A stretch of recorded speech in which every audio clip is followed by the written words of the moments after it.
Hello, and welcome to today's live SBA web conference. Please note that all participant lines will be muted for the duration of this event. You are welcome to submit written questions during the presentation, and Deborah Crumity will repeat the questions that come in for the benefit of the entire group. To send a note, please select the Participants menu at the top of your screen and opt to send note to all presenters. If you are logged in using the web-based application, use the Notes function on the lower right-hand side of your screen and address your note to all moderators. In addition, to adjust the presentation view on your screen on the participant application, click on the Fit to Whiteboard icon located on the lower left-hand section of your screen. If you are connected via the web-based application, you can adjust the presentation view by simultaneously clicking the Control and the plus or minus button on your keyboard. If you require technical assistance, send a note to the ATTCS operator or call our help desk at 888-796-6118. I would now like to formally begin today's conference and turn the call over to Jan Kaiser. Jan, please go ahead. Thank you, Carla. Hello, everyone, and welcome to SBA's First Wednesday 2018 webinar series. This webinar series focuses on getting subject matter experts about small business programs to provide information you can use in the performance of your job in the federal procurement process or in directly assisting small business concerns. Did you know that last year our average webinar had 672 attendees and our highest attended event had 986 attendees? Fiscal year 2017 was our highest attended year with over 8,000 logins and listeners to the program for the year. We want to say thank you to those of you who are repeat attendees and welcome to the people who are new to the program. As Carla mentioned, I am Jan Kaiser and I work as a Procurement Center Representative, or PCR, in Chicago, Illinois. Additionally, Deb Crumity, the SBA PCR assigned to the Rock Island Arsenal, will be reading your questions submitted during the program for our speaker to address towards the end of today's session.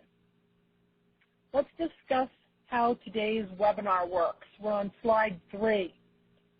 We will address questions we've received during the program at the end of the speaker's presentation. And so those questions are answered in about the last 10 minutes. If you have any technical difficulties, contact the moderator with a note or call the AT&T Support Connect folks at 1-888-796-6118. I know Carla mentioned this number earlier, but for anyone who is logging in later or didn't get that, that's the number. That telephone number is also on the email invitation for today's program and on slide 3 of your slide deck if you are only following along with a paper version or computer version of the actual PowerPoint slide, not on the webinar here. So otherwise, just keep listening in and follow along with the PowerPoint that accompanied the invitation for today. Yes?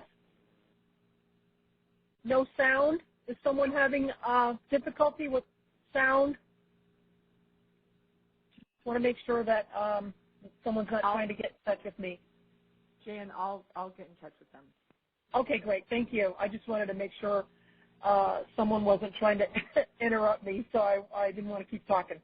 Okay, so for more about SBA training, small business program trainings offered by the SBA, you can go to the SBA.gov website and visit the SBA Learning Center there.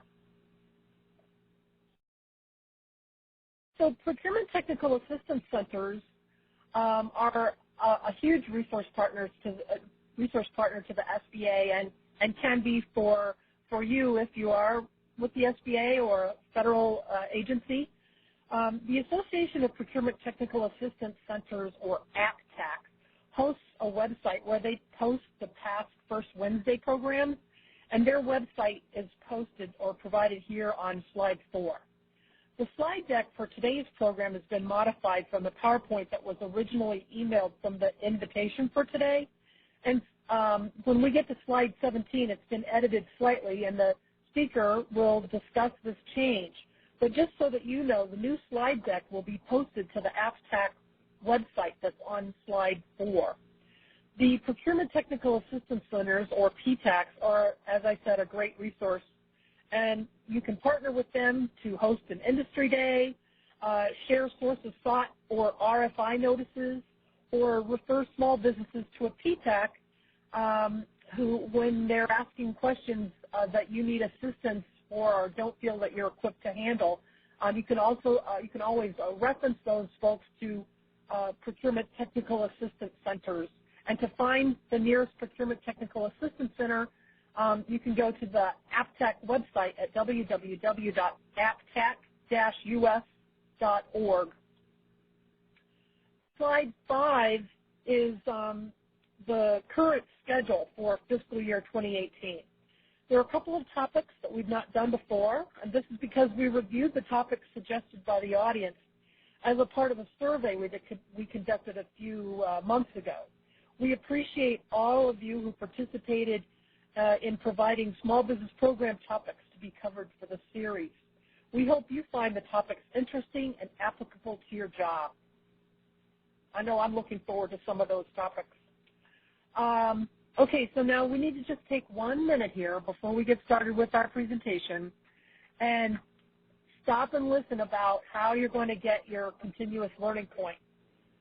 This is a self-serve program, so you're going to take the PowerPoint that was sent with your invitation for today's training event and go to slide 7, and this is a slide where you insert your name and then print off just that one slide in the slide deck, and that's how you create your certificate.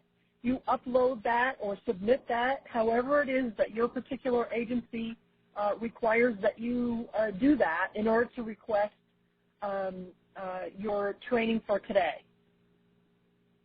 Also, if you would like to receive an email directly from us, if you didn't receive one from us for this event, if you'd like to receive an email notifying you of the next First Wednesday webinar event, email us at sbalearning@sba.gov and just put the word add to list in the subject line, and we'll know what to do to add your contact information or your email address to the list of attendees who would like to be notified about these training events.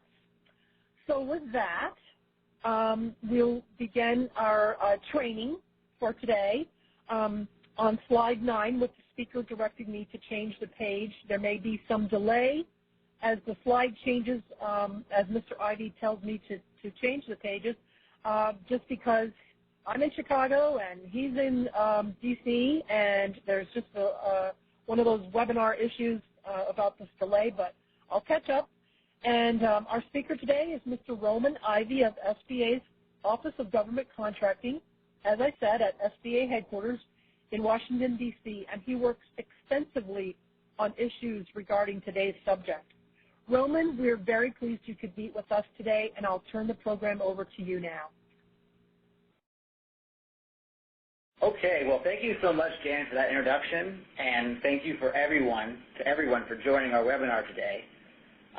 The topic is, as you can see, the non-manufacturer rule and the non-manufacturer rule waiver process.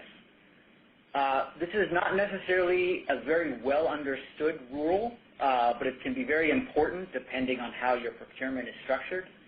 If we go back a slide, please, Phil. Sorry, Jan. Just so you know, I'm going to be referring to the non-manufacturer rule as the NMR throughout this presentation. That's the acronym that we use. And also, just another FYI, at the bottom of some slides you will find the actual cited regulation where relevant based on the subject of the slide you see.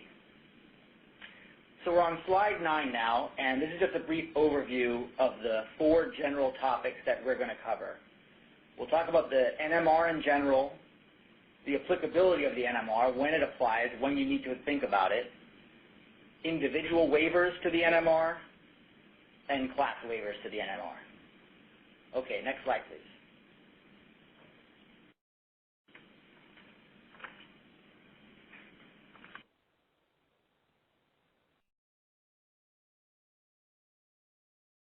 So next slide, please. We should be on slide 4.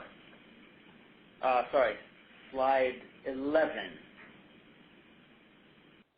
Not seeing it on my end, but I'll go ahead. So we should be on slide 11 for you guys.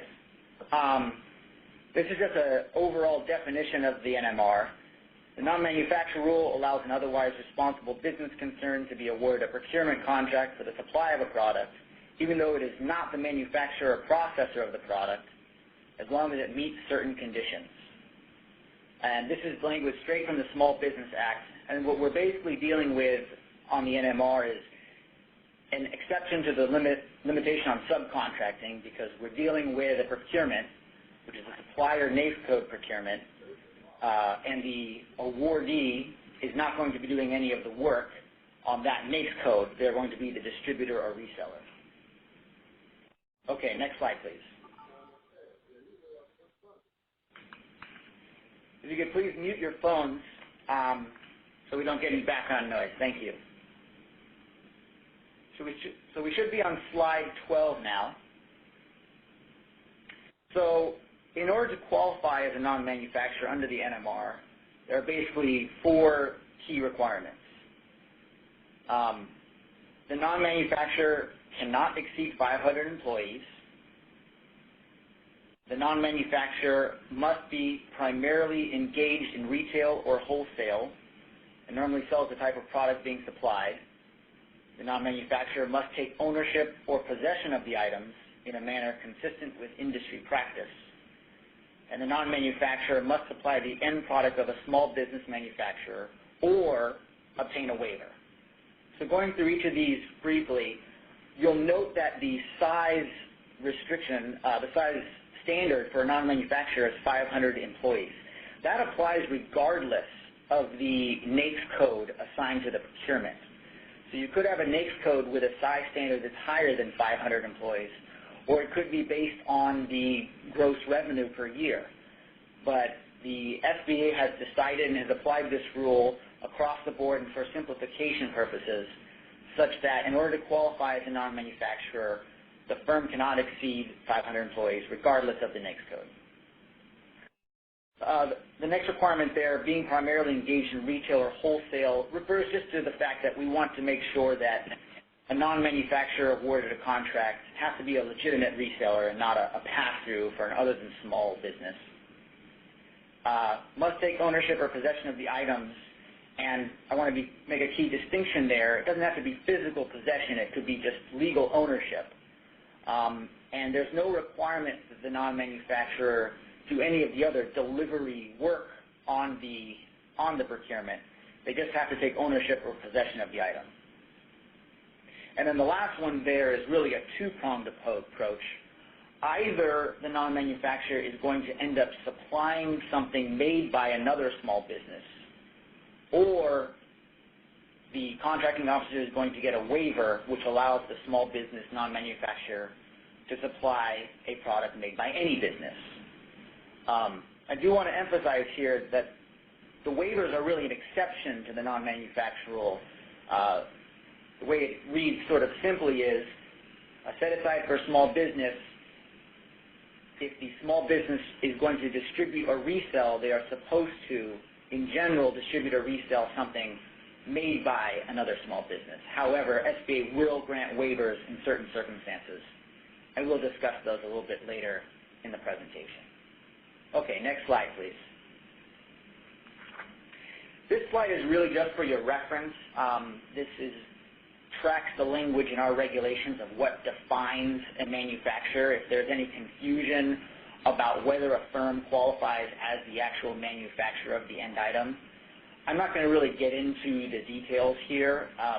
It might be a question for your various procurement legal offices in terms of what actions have been taken by the firm and whether they can or cannot qualify as a manufacturer. But that's the language in the regulation. So I just wanted to have it there for your reference in case it comes up. That's something to look at. Next slide, please. Slide 14. Yes.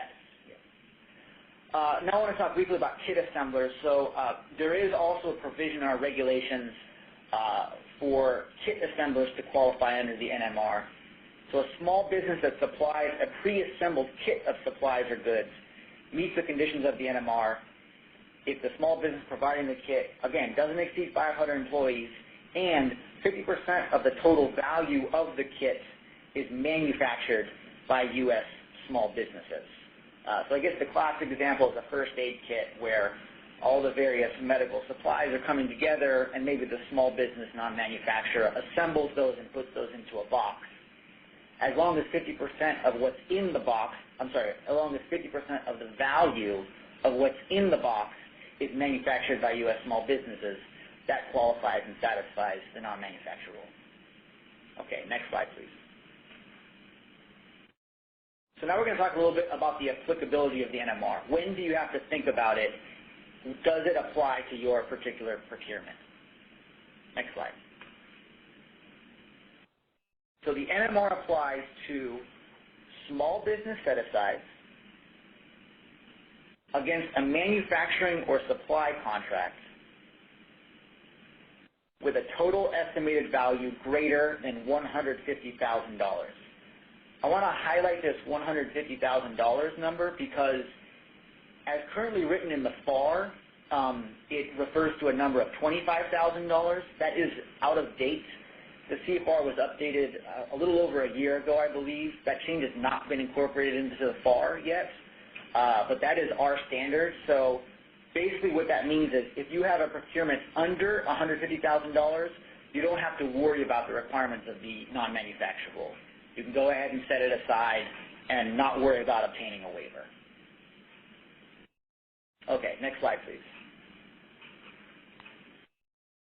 So set-aside requirement. As Jen mentioned, this slide has been slightly changed. I'll highlight that for you in a second. But the non-manufacturer rule does not apply unless and until there is a small business set-aside. So I should also note that a sole source qualifies as a small business set-aside. A sole source to a small business is the same as a small business set-aside for purposes of the NMR. So basically this means the NMR would apply to task orders that are set aside for small businesses within a full and open overall contract. But the NMR would not apply to an IDIQ, for example, where the intent is to establish small business set-asides during the life of the contract. Until those set-asides actually occur, there is no NMR really. And so at that point, it would be premature, for example, to apply for a waiver to the NMR because we wouldn't be under the heading of the NMR yet. Okay, next slide, please. So the NMR only applies to manufacturing and supply acquisitions, which means it only really applies if certain NAICS codes are designated for your procurement. The classic ones begin with 31 to 33 under the NAICS industry sectors. However, I do want to flag two special NAICS codes which do now qualify under the NMR. Those are 511210, and that's for a software procurement, as well as 541519, footnote 18, which is the Information Technology Value Added Reseller designation. So just want to highlight that if any of these NAICS codes apply to your procurement, then you would fall under the NMR, and you would have to follow whatever the requirements of the NMR are given your procurement. But I do want to highlight 541519 is only footnote 18. So if I'm getting very minutiae here, general 541519 NAICS code procurements might not fall under the NMR. It has to be footnote 18 specifically. Okay, thank you. Next slide.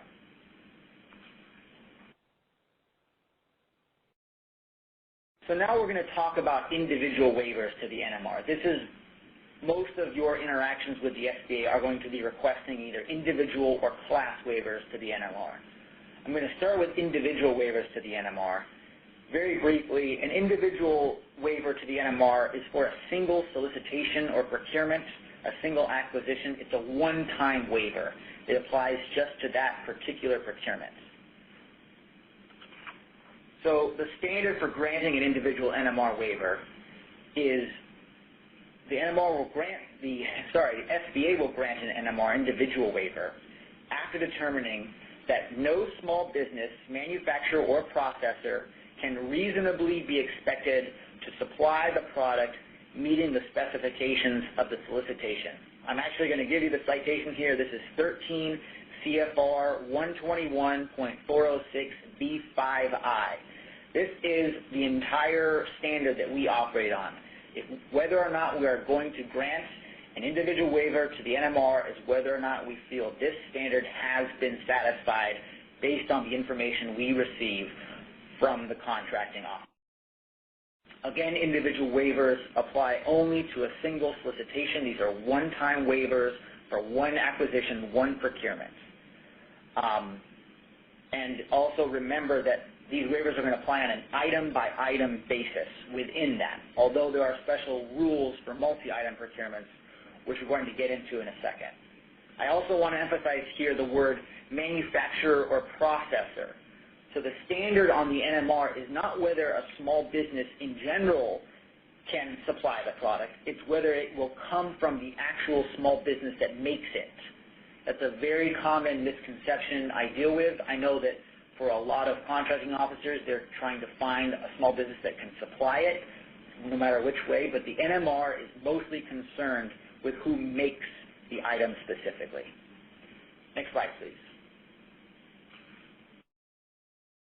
This is, again, just a reference slide for how you would go about requesting an individual waiver to the NMR.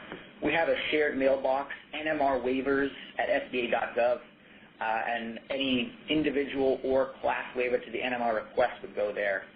And on the next slide, I'm going to go over all the elements that should be included when requesting an individual waiver to the NMR. Next slide, please.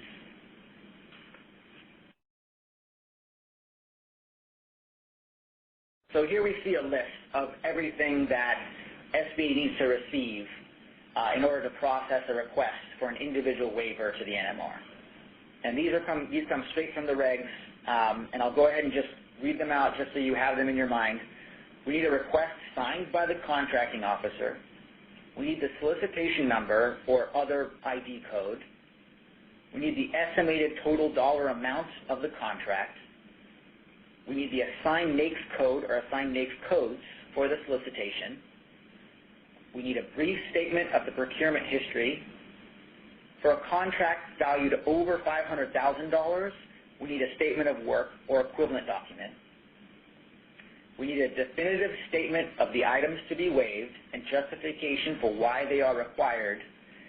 And last but certainly not least, we need a narrative describing market research and supporting documentation. A few quick notes here. It's not necessary that we have the actual solicitation number. We can accept an equivalent or a reasonable alternative, such as a purchase request number or an RFQ. A lot of agencies will not have a solicitation number available yet at the point that they are requesting a waiver, which is understandable because actually our regs require that any waiver in place be provided when the solicitation is released or posted. So if you don't have a solicitation number, we'll accept a purchase request number or an RFQ or some other identifying code. And also, I just want to emphasize the market research section is definitely the most important section. Market research is what's going to provide the information that makes us determine whether or not we have satisfied that standard of a couple slides earlier, whether or not a small business manufacturer can reasonably be expected to supply the products meeting the requirements of the solicitation. Okay, next slide, please. Slide 23.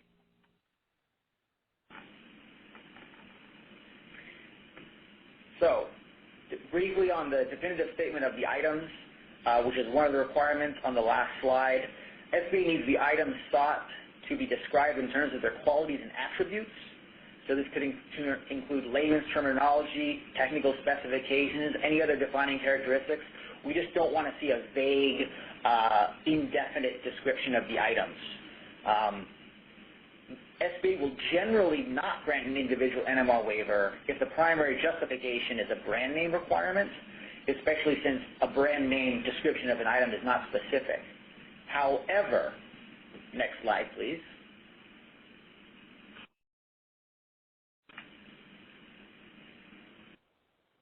If the requesting agency has a legitimate need for a particular brand name item, then the contracting officer must provide a limited sources justification or equivalent document like a J&A along with the individual NMR waiver request.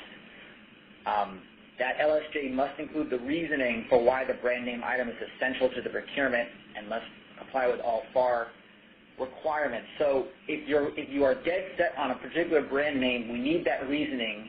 We need to know why you can't accept any other equivalent. At the point that you have a brand name only procurement, we don't really need a lot of other market research, because if you need a brand name only, then only one company makes it, and that's probably not going to be a small business.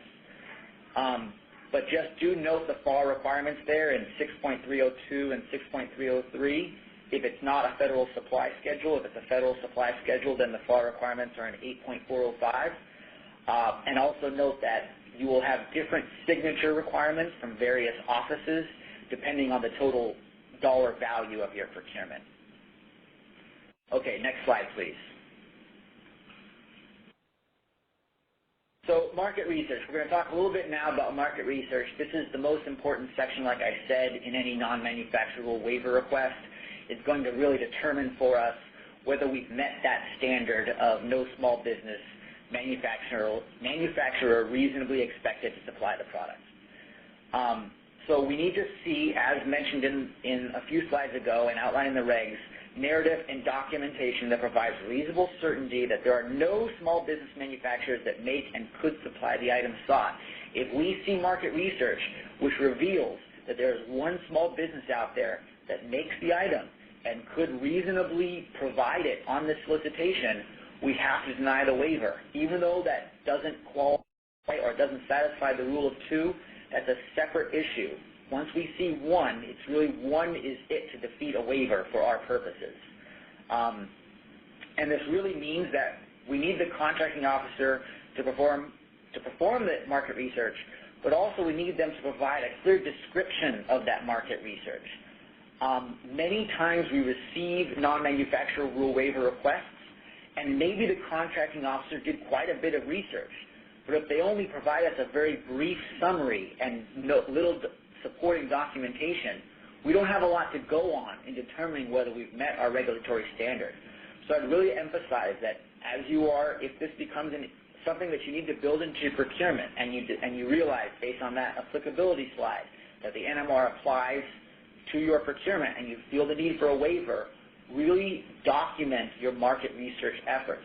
Document anything you put out to the public and document the responses you receive. So when we get that package from you, we have a lot of information to go on. Okay, next slide, please.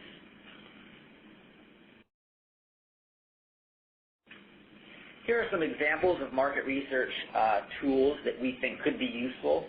This is not an exhaustive list. You may have other methods that you think are better or that you are familiar with, but these are just some examples that we see fairly frequently and just want to put out there for you to consider. The first is a sources sought notice or request for information posted to Fed Biz Ops, including language basically just looking for information on small business manufacturers of the product. You could also do a DSBS or SAM search for potential small business manufacturers with follow-up. Get to that in a second. You can have industry days and roundtable discussions. We would really want those to be fairly recent, however, given the fact that the market can change a lot if it's been a little while since the industry day or the roundtable discussion. You can have direct correspondence with small businesses identified through whatever means. And last, possibly general industry knowledge when based on recent thorough market research and assertion of no change in the market. I want to briefly touch on DSBS searches. DSBS is the SBA's tool for searching and identifying small businesses. You can find various small business firms via DSBS if you use a NAICS code and various keywords. The limitation of DSBS is that it does not distinguish between manufacturers and resellers. Also, many firms do not put a lot of information about their capabilities on their DSBS page.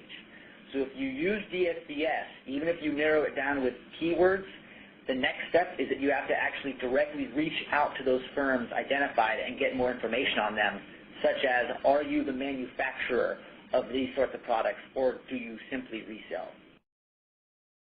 And on that last bullet there, general industry knowledge, this is going to be a very rare case, but for example, if you have done a lot of market research for us and you have requested an individual waiver and we grant it to you, and then 2 weeks later another procurement comes along for the exact same sort of item, you might be able to cite to that prior approval and say, hey, look, we did this, we got this waiver, see the research in that prior request as evidence that there are no small business manufacturers for this product. But again, it would have to be very detailed and pretty recent in order for that to apply. Okay, next slide, please. Slide 27. Still on the market research topic. So I will say as a generality that the sources sought notice or request for information is the most effective market research tool. Because it's posted to Fed BizOps, it reaches the entire federal procurement market. If you have an industry day, I don't know, maybe you have 100 firms there, maybe you have 200 firms there, but you're not reaching the entire federal procurement market. If you have a roundtable discussion, same thing. I know that some contracting officers like to look at just a federal supply schedule and do their market research within the small businesses on that federal supply schedule. Again, the NMR applies to the entire country essentially. So if you narrow your search in that way, it's not as effective of a market research tool.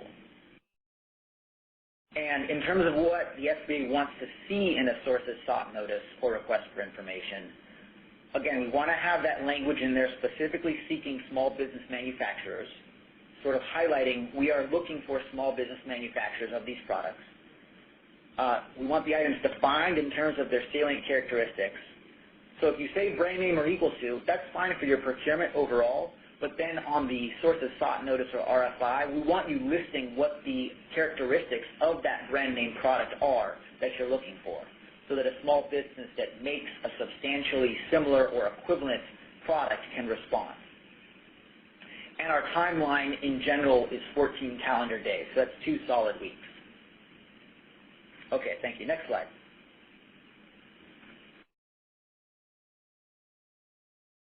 So now I want to talk a little about multi-item procurements. As I mentioned a little bit earlier, the non-manufacturer rule waivers will apply on an item-by-item basis. So if you have 50 items in a procurement and you want a waiver for 10 of them, you have to provide distinct justification for each one, because the market research is going to be different determining if there's a small business for product X versus product Y. So, but however, an NMR waiver is not necessary for every item manufactured by another than small business in a multi-item procurement. We're going to get to that in a second here, but you have to have a waiver separate distinction, a separate justification for every waiver on every item. However, there is some math which allows you to not necessarily get a waiver for every single item. We'll discuss that now. Next slide, please. So, if you have a multi-item procurement, there are 2 ways to comply with the non-manufacturer rule. The first way is if at least 50% of the total estimated contract value is manufactured by small business. I again want to emphasize that word, manufactured.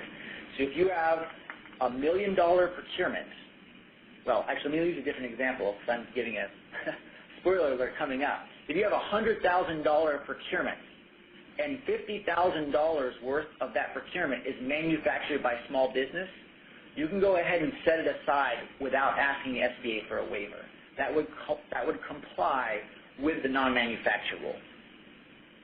However, option 2, if more than 50% of the total estimated contract value is manufactured by large, or I should say other than small business, then you will need to obtain an NMR waiver so that at least 50% of the remaining total value, the items not covered by the NMR waiver, are manufactured by small business. This is a little bit confusing, So we're going to go to the next slide here with some examples so you see how that plays out.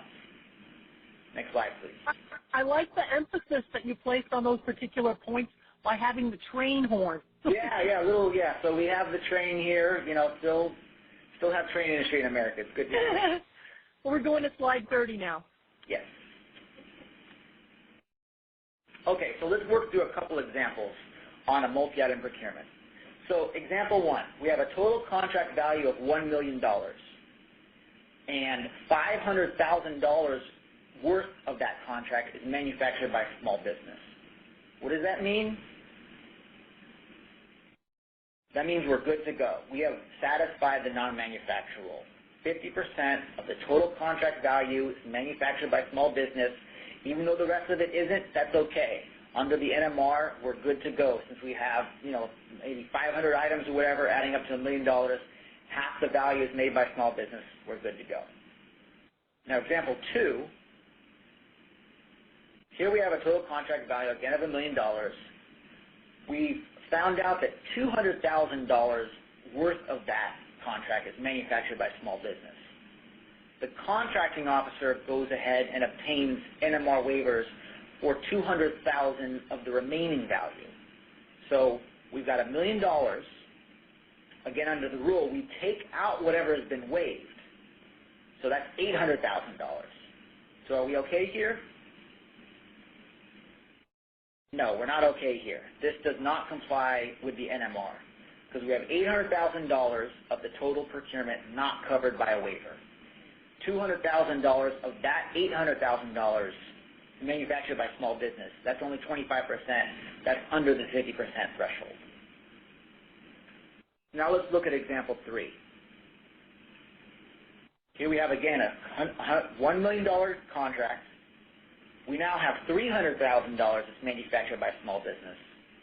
And the contracting officer here has come to SBA and obtained NMR waivers for $400,000 of the remaining value, that which wasn't made by small business. Now are we okay? Yes, we're good to go here. We take the amount out of the total dollars that was covered by a waiver, right? So we have $1 million. Contracting officer got NMR waivers for $400,000, which leaves us with $600,000 left, which is not covered by a waiver. Of that $600,000, we have $300,000 made by small businesses. That's 50%. That hits our threshold, and we're okay. We can go ahead with our procurement that way. I know that's a little bit confusing, and there's some math involved. That's the way it's written. You take the amount covered by a waiver out of the total dollar amount and see what proportion that is left is made by small business.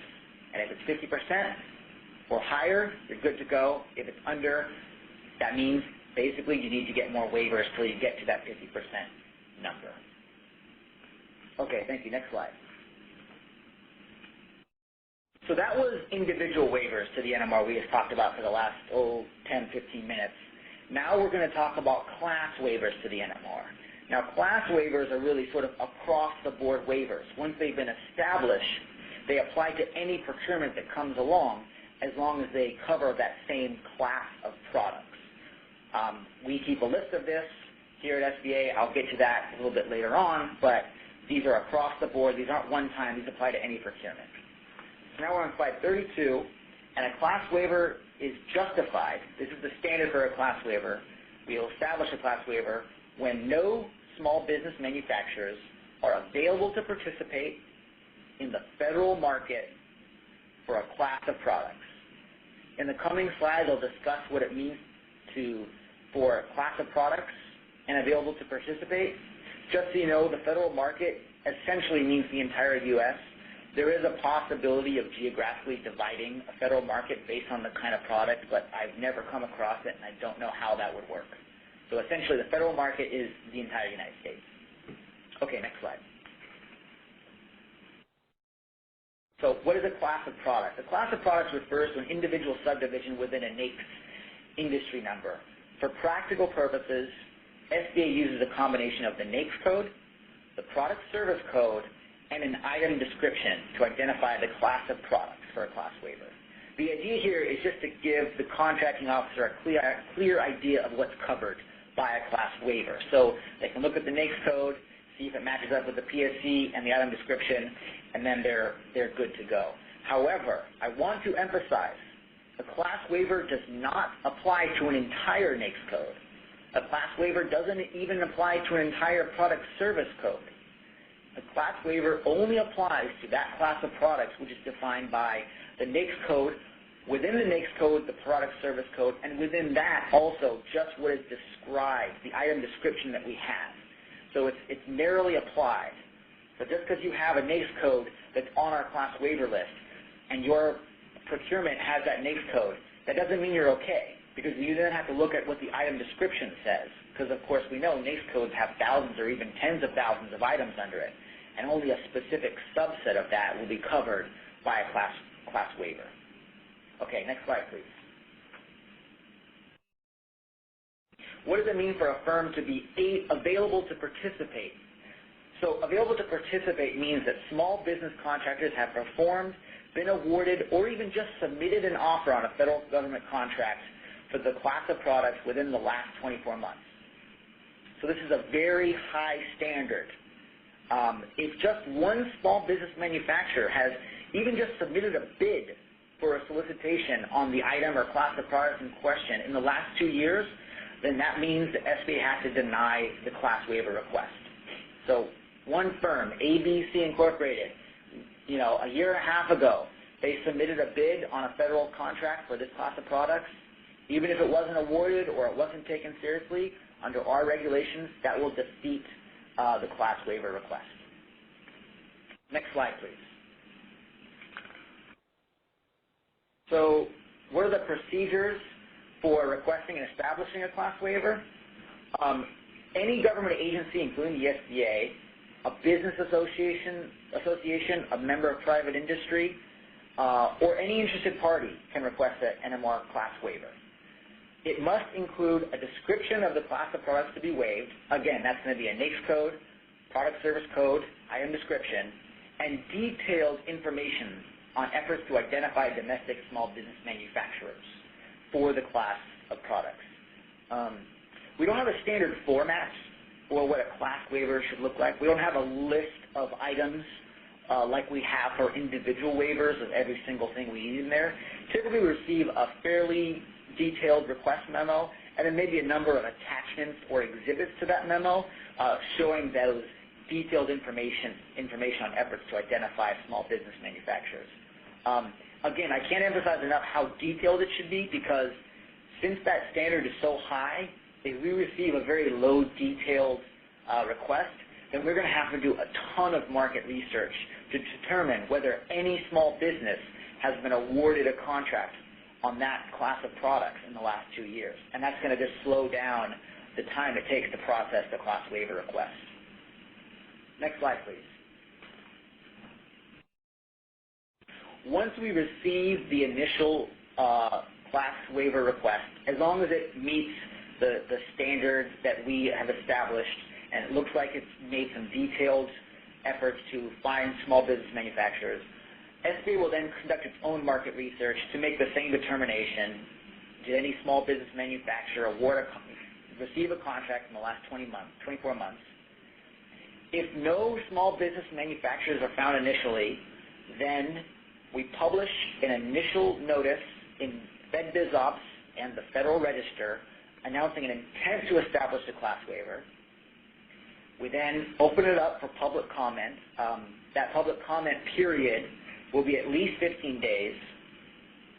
If at the end of the public comment period we don't receive any information on a small business manufacturer that has been awarded or submitted a bid in the last 24 months, then we will grant the class waiver. If we receive information that there is a small business out there that was awarded or even just submitted a bid on a federal government contract for the class of products within the last 2 years, then we will deny the class waiver. Next slide, please.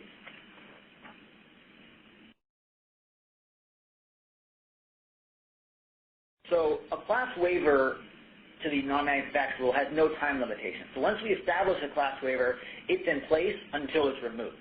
So when would a class waiver be removed? Well, SBA will periodically review existing class waivers to determine if there are now small business manufacturers for that class of products. Also, any interested party, member of industry, or contracting officer can request a review and termination of a class waiver.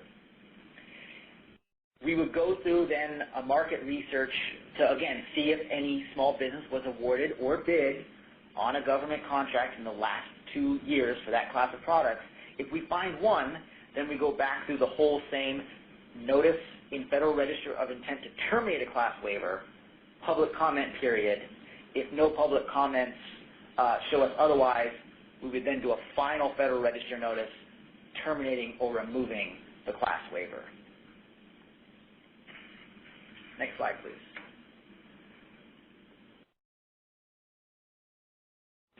So existing NMR class waivers can be found at the following link. I want to let you all know that this is not the most perfect or up-to-date list. This is an emphasis for our program is to get this refreshed as early as possible in fiscal year 18. That is the correct link, but just a heads up, it is not 100% up to date, and we are working on reformatting and updating it as soon as possible. And please do make sure to keep track of class waiver terminations and always check the list for up-to-date class waivers before you assume that you can set aside a procurement for small business because there's a class waiver, because it could have changed in the past year or month or week. I'll just let you know, for example, that current list has a class waiver for rubber gloves, but about 4 or 5 months ago we terminated that class waiver because we discovered a small business manufacturer of rubber gloves in New Hampshire which bid on a federal government contract in the last year. So just something to keep in mind that that list can change. Next slide, please.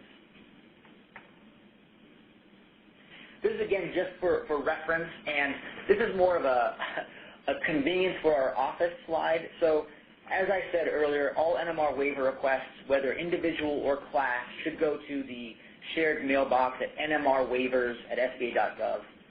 For individual waivers, we really appreciate if you put the solicitation number or equivalent ID code in the subject line and the agency abbreviation.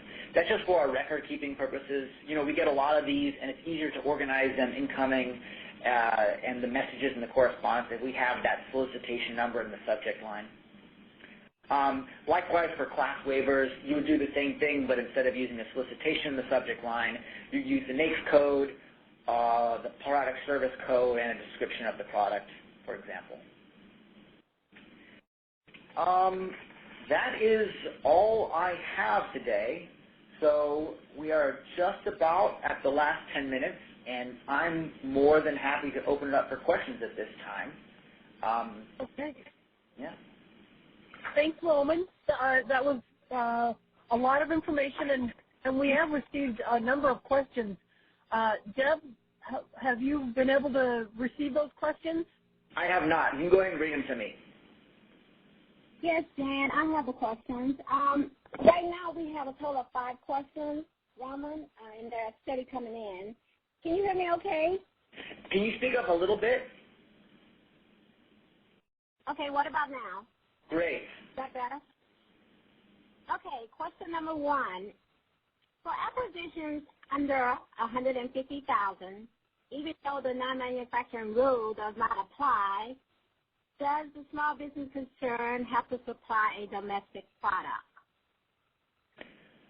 I hate to be evasive, but I don't know if that's an NMR issue, and I don't feel equipped to answer it. That would seem to be maybe a Buy America Act question or another issue. There are other rules at play. Unfortunately, my expertise is really only on the non-manufacturing rule, whether it applies or not. Once it doesn't, if there are other procurement laws and regulations in place that you need to follow, I would refer to either another subject matter expert or your procurement attorneys for that question. Okay, thank you, Roman. The next question, and this is for clarification purposes. If you have procurements less than $150K, The NMR does not apply, and the procurement agency can obtain the product from any manufacturer. If the NAICS PSC code has already been determined that no small business manufacturer is expected to supply the product. So I think there's two questions going on there. So if you're under $150,000, yes, you can do a small business set aside, and the small business on a supply contract, and the small business can provide an item made by a business of any size. Now, if you're talking about the NAICS and PSC, I assume you're referring to the class waiver. If a class waiver is in place and you determine that what you're going to be procuring falls within that class waiver, then that would also be a reason that you could set it aside without coming to SBA for a waiver. However, if it's over $150,000 and there's a class waiver in place, you would need to publish that class waiver with the solicitation. You would need to notify all potential offers that there is a class waiver in place. If it's under $150,000, you don't need to do that. You could just set it aside because it would be outside of the NMR at that point. Okay, thank you. The next question, would it be fair to assume that every product is listed on a GSA schedule provided by a small business manufacturer, that the NMR has been satisfied, or is a waiver required? Well, if you are obtaining a product directly from a small business manufacturer, then you have definitely satisfied the NMR. Because even if it's set aside for a small business, and that small business is not the manufacturer itself, but it's going to be providing you with something made by a small business manufacturer, then you have satisfied the NMR. As long as the awardee is, again, going back to our earlier requirements, less than 500 employees, takes ownership and possession, and is a legitimate reseller. So those are the sort of the four general requirements of the NMR. So if you're on a GSA schedule and you find an actual small business manufacturer, then you would be satisfying the non-manufacturer. If you're acquiring directly from a small business manufacturer, then you wouldn't even need the non-manufacturer because you would just be getting something directly from the manufacturer. Okay, thank you. You mentioned in your presentation the SBA regulation currently states that $150K is the applicable threshold for the application of NMR. But the agencies are wanting to know what are they to do with the $25,000 language that's included in FAR Clause 52.219-6. Yeah, so as I mentioned briefly in my presentation, the FAR is out of date. So the SBA is the agency in charge of administering the non-manufacturer rule. I can tell you right now, as the point of contact to the non-manufacturer rule, the non-manufacturer rule does not apply to any procurement under $150,000. So if you're between those $25,000 and $150,000 numbers, I understand that the first point of reference is the FAR, but the FAR is not the governing regulation for this rule. The CFR is the governing regulation for this rule. So under the CFR, you do not need a waiver if it's under $150,000. We have corresponded with contracting agencies and officers over the past year or so after this change was made in the CFR. We're happy to continue to do so, but I would just emphasize that the governing regulation is the CFR. Under the CFR, the threshold is $150,000, not $25,000. So if you are having difficulty convincing a supervisor or anyone, I'd be happy to contact them and correspond with them directly and explain to them that the governing rule, the governing regulation is the CFR, and that threshold has been changed to $150,000. Thank you, Roman. How often does the NMR class waivers, how often are they terminated, or if they're terminated? Well, I can only speak to as long as I've been here, but we've had one this fiscal year. I don't know. I can't really say for sure how often they have been in the past. I'd have to go through the Federal Register and look at that. I haven't done that, honestly. So I wouldn't hazard a guess. All I can say is that it is something that can and probably will continue to happen as small businesses come in and out of existence. And decide to go into the federal contracting sphere. So it's a possibility. It's always a possibility. However, keep in mind that it won't affect your procurement until it's finalized. So if we get a request to terminate a class waiver on October 4th, 2017, it's going to take some time for us to do the research. And then once we finish that, we then have to publish a notice of intent in the Federal Register. And then we have to allow a comment period. And then we have to publish a final notice. So if you're keeping track of it, it could still take some time even when we first get the request in. So I wouldn't worry about it as an immediate concern for your procurement if something is going through right now. I can say that we don't have any terminations in process at the moment, but it is something to keep in mind and keep an eye on because it is something that could potentially change. Okay, thank you. The next question is, this is in reference to slide number 30. They're wanting you to please review the calculation in the last example on slide 30. Okay, yeah, sure. The multi-item procurement? Absolutely. So we have here a total contract value of $1 million. $300,000 manufactured by small business. Contracting officer obtains NMR waivers for $400,000 of the remaining value. So the way this works in a multi-item procurement is you remove the amount that was waived, that was covered by a waiver. In this case, that's $400,000. So you take $400,000 out of $1 million, you get $600,000. Of the amount remaining, the question then is what percentage is manufactured by small business? We have to get to at least 50%. In this example, it says that $300,000 was manufactured by small business.